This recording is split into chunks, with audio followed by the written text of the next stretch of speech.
Hey guys, I want to make a video about anterior pelvic tilt. Someone asked me in a comment if I could do that, so I will.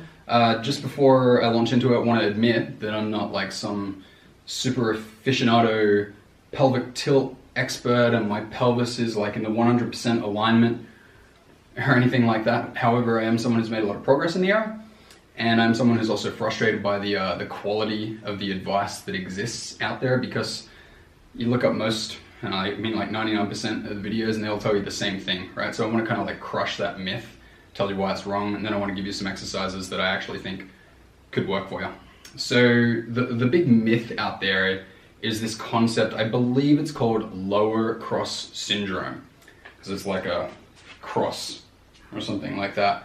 And they're like, okay, it's pretty well reasoned, right? Because they say, okay, if you're walking around like this with your pelvis tilted anteriorly, then okay, well, these muscles that hook onto the pelvis here and onto the leg, they're like, okay, those muscles are tight because they're pulling it down.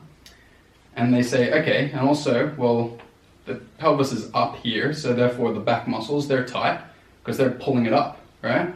And then they say, all right, and these muscles here, you know, the abs should be pulling it up, but they're not because the pelvis is down here, so therefore those are weak. And the glutes, well, they could also pull the pelvis kind of down, but they're not, it's up here. So therefore, the glutes are weak. So they say tight, like tight here. They say weak here. They say tight here. And they say weak here. So then they just go about giving you some exercises, and they say, all right, we're gonna strengthen up the abs. All right, so I'm gonna give you like an exercise right now. It's called a fucking sit-up.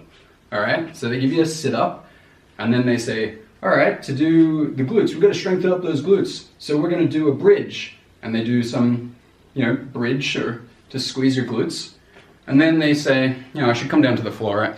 Let me give you a better indication of what I'm talking about here. So they're like, okay, strengthen, okay, your abs are strong now.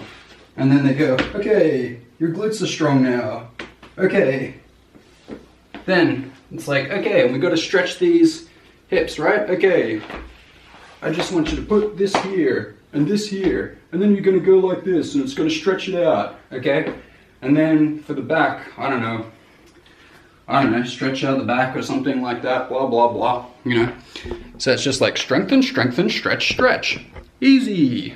And unfortunately, this is what every single video says. I mean, as I said, it's very well reasoned because it makes a lot of sense, right? But it's not how it works, right? Like, how much strength do you really think is required for your glutes to like pull your pelvis down into the right position, or your abs to kind of like pull your pelvis? Like, nothing. Like, there's no strength required, right? Like, look, oh, back, forward, right? Back, forward, right? It doesn't take any strength at all. Like, what strength is required here?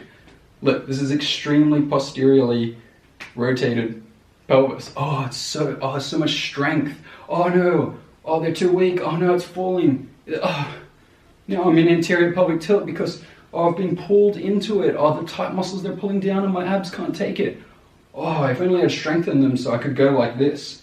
You know, it's a complete phony myth. It's like, oh, not enough strength and they're too tight and it's pulling, and oh, these muscles are too weak. It's ridiculous, right? So the real reason, like, you might be unable to hold like a reasonably good anterior pelvic tilt, like we could say that that is kind of like pretty bad, because you can see the back muscles are kind of like forced to work in this position, right? And you might say that something more like that is fairly desirable, you know, that takes that load off the back, right? The thing that's actually going to help you to get into this position is kind of like a better mind-body connection and the ability to actually use your mind to control these muscles. But it doesn't just happen here. Like, it's about actually forming this really good connection to your muscles all around here and being able to really consciously control what they do. And to do that, you can't just figure it out in your mind, right? You need to get a lot of practice with your muscles working in these different positions that your body's not used to, right? Because I feel that like this position here, this position comes from the kind of mind just like switching off and just being unconscious. So you just kind of like, through your childhood years or something, no one tells you how to do anything properly, and you just end up being like this. Like, all the things happen. Your shoulders come forward. Yeah, this. It's just like this default position because this is active. This is conscious control, and this is not. Alright, so if you're not using conscious control, you're going to be like that.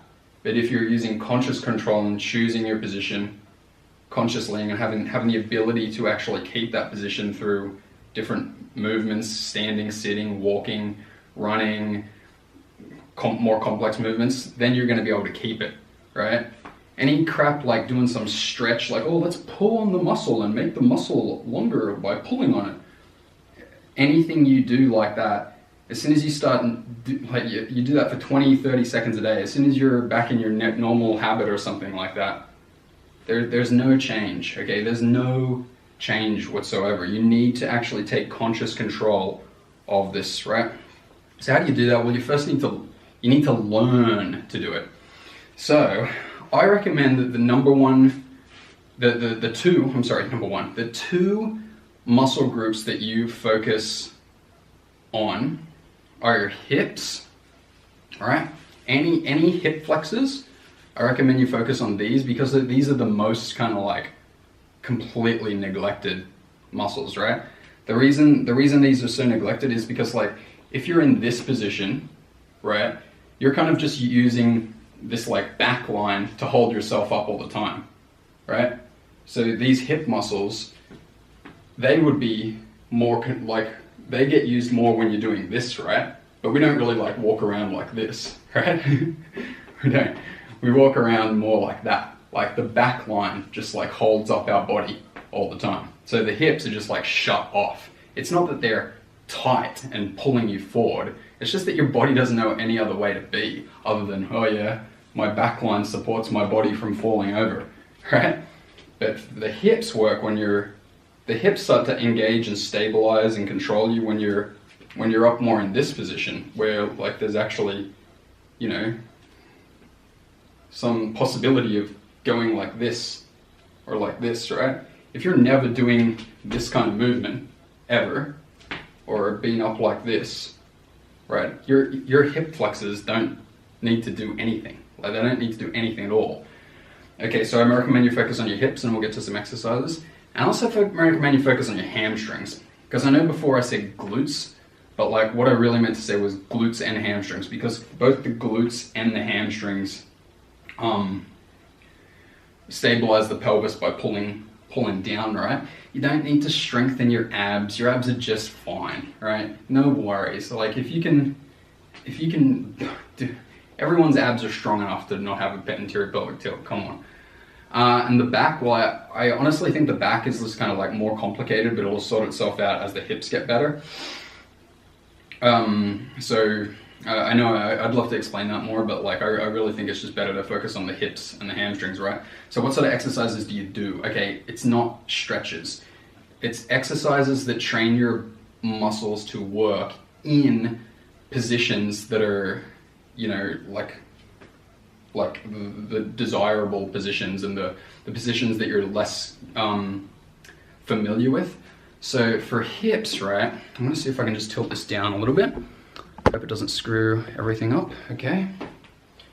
Yeah, all right, so for hips, I recommend you start to do exercises like this, right? So, you know, you don't have to do any sort of particular rep or set or anything like that, but you, by putting this leg over here and, you know, starting to lean back, these muscles right here, they have to work a lot, right? So you don't have to do any sort of particular rep or set, as I said. Just start getting in this position and forcing those muscles to work, right? You might feel like there's a stretch, but Don't pay attention to that concept. Just say, okay, my hip is like in an elongated position and it's working. This is an active position.